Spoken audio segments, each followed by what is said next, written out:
मैं अपने स्टूडेंट्स का अपने ई क्लासरूम में वेलकम करता हूं। आज इस वीडियो में हम मनी एंड बैंकिंग टॉपिक, जो कि क्लास 12 मैक्रो इकोनॉमिक्स के पर्सपेक्टिव से बनाया गया है, उसके बारे में स्टडी करेंगे। जो स्टूडेंट्स मेरे नए व्यूअर्स हैं, मैं उन्हें सजेस्ट करूंगा, अगर वो government budget and the economy chapter को पढ़ना चाहें तो उससे रिलेटेड वीडियोस के लिंक आपको मेरे गिवन डिस्क्रिप्शन बॉक्स में, इस वीडियो के डिस्क्रिप्शन बॉक्स में मिल जाएंगे। तो चलिए जानते हैं आज इस वीडियो में हम क्या पढ़ने वाले हैं। जैसे कि आप देख सकते हैं कि मैंने मनी एंड बैंकिंग टॉपिक को आज उठाया है, कवर किया है। तो मनी एंड बैंकिंग टॉपिक को स्टडी करने के लिए मैंने इस पूरे चैप्टर को दो पार्ट में डिवाइड किया है। The first part is money and the second part is banking.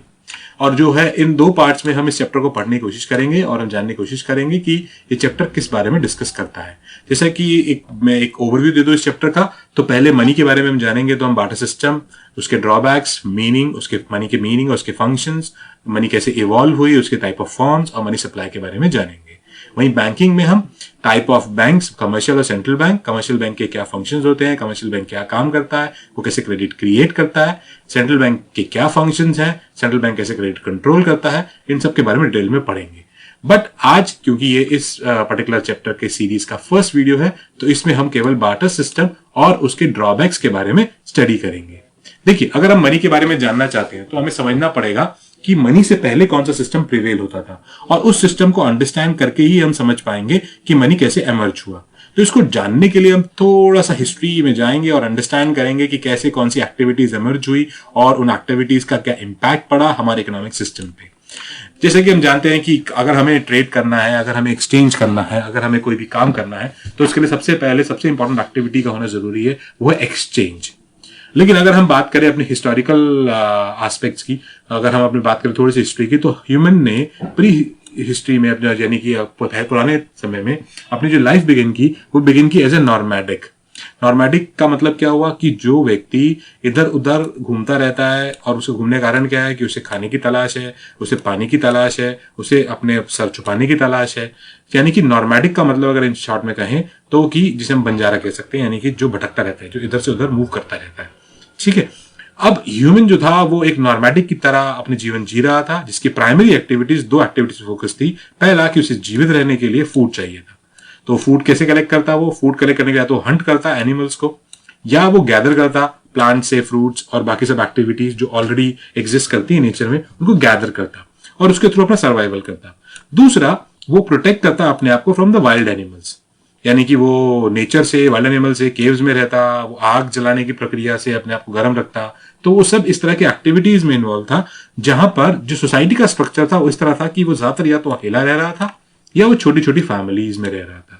अब इस तरह के स्ट्रक्चर के अंदर वो अपने रिसोर्सेज, जो भी जैसे खाना हो गया या अपने आप को प्रोटेक्ट करने के लिए कोई औजार हो गया, इस तरह में वो अपने सब चीजें जो है शेयर करता था फैमिली के साथ। इस तरह की सोसाइटी में एक्सचेंज यानी ट्रेड की कोई पॉसिबिलिटी ही नहीं थी, अगर थी भी तो बहुत कम थी। तो यहां पर ट्रेड एमर्ज नहीं हुआ, ना ही कोई एक्सचेंज एक्टिविटी एमर्ज हुई। बट जैसे जैसे समय बीतता गया, समय के बीतने के साथ वो कन्वर्ट हो गया, वो नॉर्मैटिक से बना नॉन नॉर्मैटिक। नॉन नॉर्मैटिक का मतलब क्या हुआ कि वो अब जो है सोसाइटी के अंदर मूव करने लगा विद द कॉन्सेप्ट। वो किस तरह से मूव करने लगा? वो अब मूव करने की बजाय वो अब सोसाइटी में एक जगह स्टेबल होने लगा, यानी कि वो अब बसने लगा। तो उसने विलेजेस फॉर्म किए, उसने खाने को ढूंढने की बजाय खाना उगाना सीख लिया, और उगाने सीखने के साथ एग्रीकल्चर एमर्ज हुआ, यानी कि खेती करना सीख लिया उसने, और उसके साथ अलाइड एक्टिविटीज, बहुत सारी एक्टिविटीज और एमर्ज होने लगी।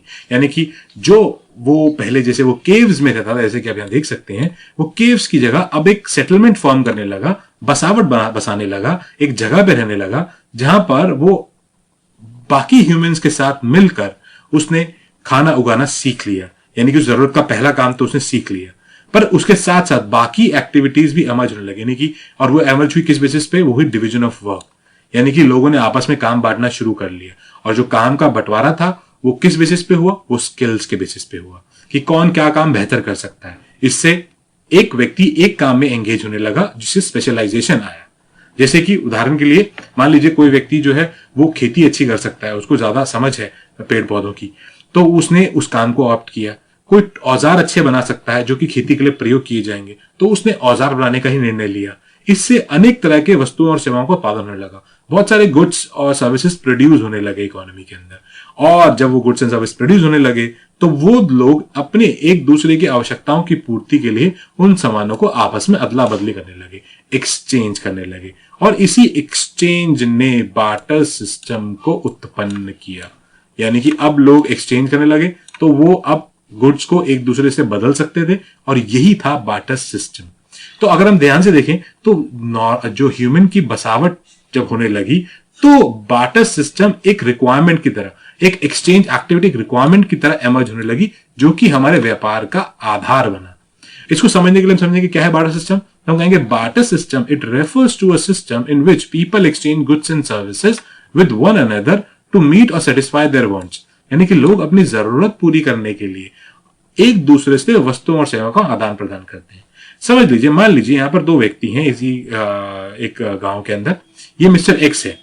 ये मिस्टर एक्स जो है खेत में काम करते हैं और ये चावल उगाते हैं, सॉरी गेहूं उगाते हैं, व्हीट प्रोड्यूस करते हैं।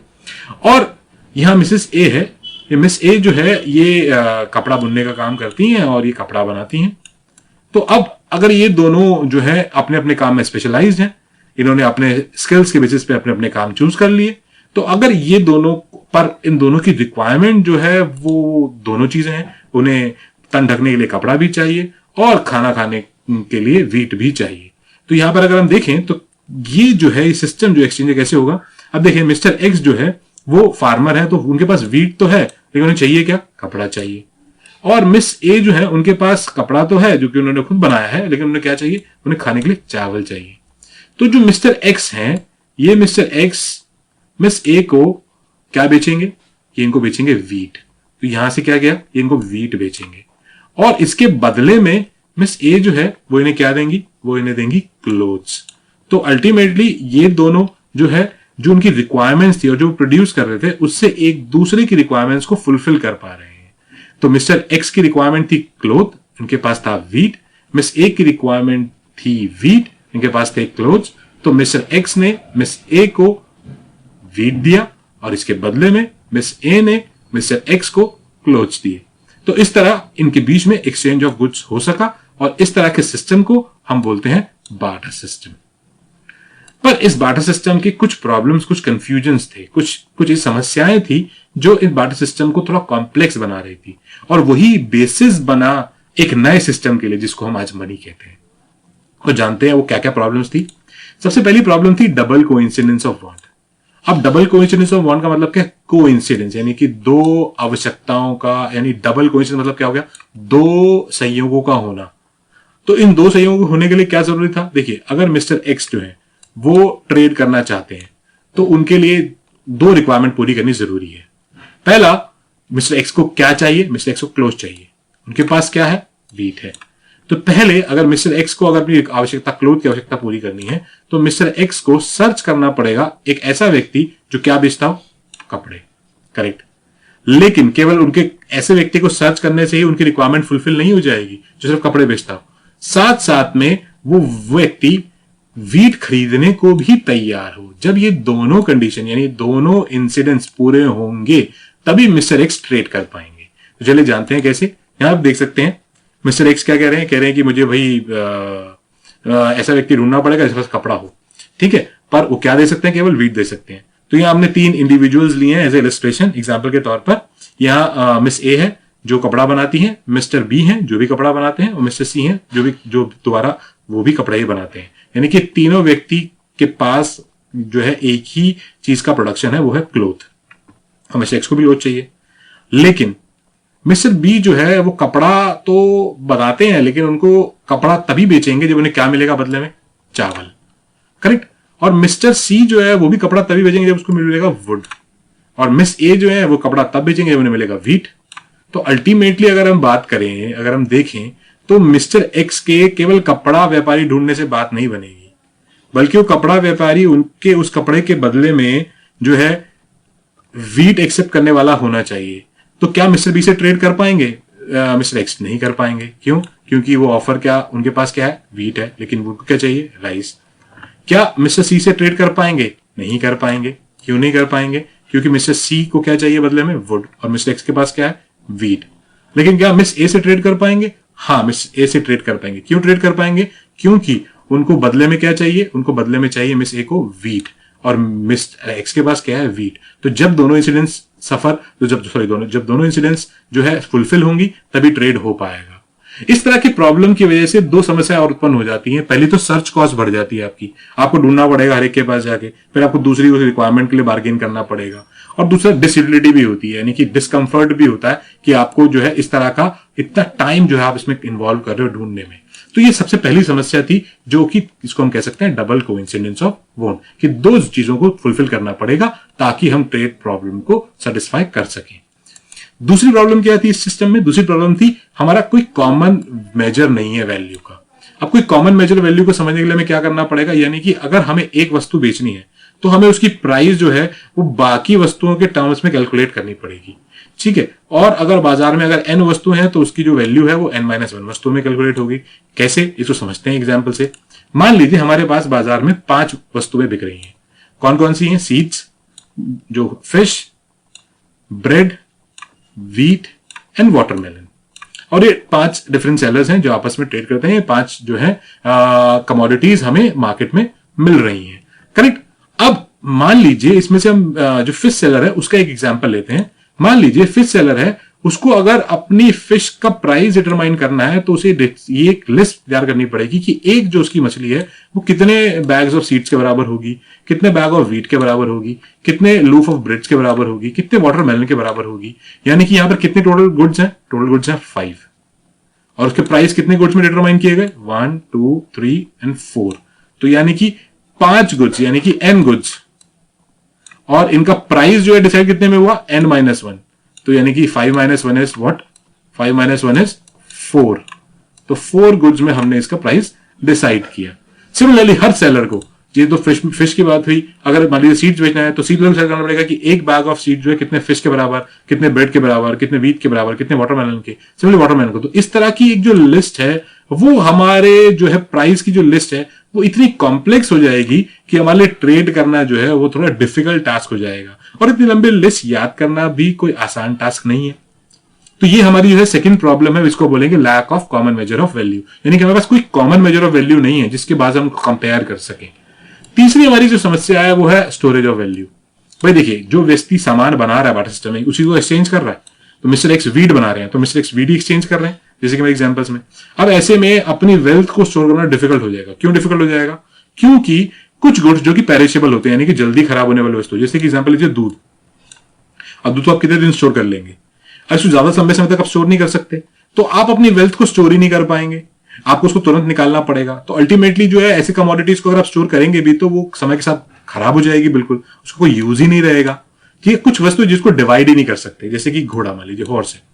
अब ये अनडिविजिबल है, एक तो इसको लाइव रखने के लिए आपको बहुत सारा इन्वेस्टमेंट करना पड़ेगा, इसको खिलाना पिलाना पड़ेगा, वो भी एक तरह की कॉस्ट आपकी एड ऑन कर रही है। और आप फ्यूचर में चाहें कि आप एक घोड़ा रख लें और जिंदगी में थोड़ा थोड़ा करके ट्रेड करते रहें, तो क्योंकि आप इसको पार्ट्स में डिवाइड नहीं कर सकते, ये एक लाइव स्टॉक है, तो इसको भी आप ट्रेड नहीं कर सकते। और तीसरा, अगर आपको इनको स्टोर भी करके रखना है या कोई और आइटम भी जिसको स्टोर कर रखना है, कुछ व्यक्ति जैसे फर्नीचर हो गया, तो फर्नीचर के साथ एक और प्रॉब्लम क्या है कि भाई उसकी वैल्यू जो है डिप्रिशिएट होगी, उसकी वैल्यू कम होती रहेगी with the passage of time के बीतने के साथ। तो इस तरह के वस्तुओं को स्टोर करने में बहुत सारा टाइम, एफर्ट और स्पेस भी रिक्वायर्ड होगा, जो कि इन सभी वस्तुओं को अनफेवरेबल बनाती है स्टोर करने के लिए। यानी कि आप आज प्रोडक्शन करें तो उसको आप यूज ही करें, जो कि अगेन एक प्रॉब्लम है हमारे लिए फ्यूचर में ट्रेड करने के लिए। Lack of store of value जो है हमारा वो थर्ड प्रॉब्लम है। और हमारा जो फोर्थ प्रॉब्लम है वो है lack of standard of deferred payment. Now what is deferred payment? Deferred payment का मतलब होता है, अगर मान लीजिए मैं कोई ऐसा ट्रांजैक्शन करूं जो कि मैं अपने पेमेंट्स को पोस्टपोन कर सकूं टेम्परेरीली, ताकि मैं उसे भविष्य में कर सकूं। आसान शब्दों में बात करें, कर्ज देना, यानी कि हम किसी को कर्ज पे सामान देना भी एक तरह की टिपिकल टास्क है इस बार्टर सिस्टम में। क्यों? इसको एग्जाम्पल समझते हैं। लेकिन मेरे मान लो मिस्टर बी जो है क्लोथ के वेंडर थे। अब मिस्टर बी मिस्टर सी को कुछ क्लोथ दे देते हैं क्रेडिट पे, तो उन्होंने दे दिया उनको, अगर मान लीजिए बार्टर सिस्टम में। अब प्रॉब्लम ये है मिस्टर सी के साथ कि पहली बात तो ये है कि मिस्टर सी इनको फ्यूचर में कौन सा गुड रिटर्न करेंगे, और वो रिटर्न करेंगे उसकी रिक्वायरमेंट भी है मिस्टर बी को, क्या वो एक्सेप्ट करेंगे? पहला प्रॉब्लम तो ये। दूसरा, अगर वो कितना रिटर्न करेंगे जो भी वो गुड वापस कर रहे हैं, तो उसका एक्सचेंज रेशियो कैसे डिटरमाइन होगा? और तीसरा, उसकी क्वालिटी, उसकी वैल्यू क्या है उस टाइम पे जब वो रिटर्न कर रहे हैं। ये तीनों चीजें जो हैं, ये तीनों जो प्रॉब्लम्स हैं, ये इसको और डिफिकल्ट बना देती हैं कि हम फ्यूचर पेमेंट्स कर सकें, यानी कि हम उधार में ट्रेड कर सकें। अब ये चारों प्रॉब्लम्स जो हैं, जैसे कि मैंने बताया, double coincidence of want, lack of common measure of value, store of value and standard deferred payment, इन सब की कमियों की वजह से ये जो है प्रॉब्लम बार्टर सिस्टम में ट्रेड को रिस्ट्रिक्ट करती है। तो ये प्रॉब्लम को सॉर्ट आउट करने के लिए हमें कोई नए सिस्टम की रिक्वायरमेंट थी, और वो नया सिस्टम क्या था? वो नया सिस्टम था मनी, जिसके बारे में हम अपने नेक्स्ट वीडियो में जानेंगे। तो मैं उम्मीद करता हूं कि आपको इस वीडियो में बार्टर सिस्टम और उससे रिलेटेड प्रॉब्लम्स के बारे में समझ में आया होगा। Thank you for watching my video.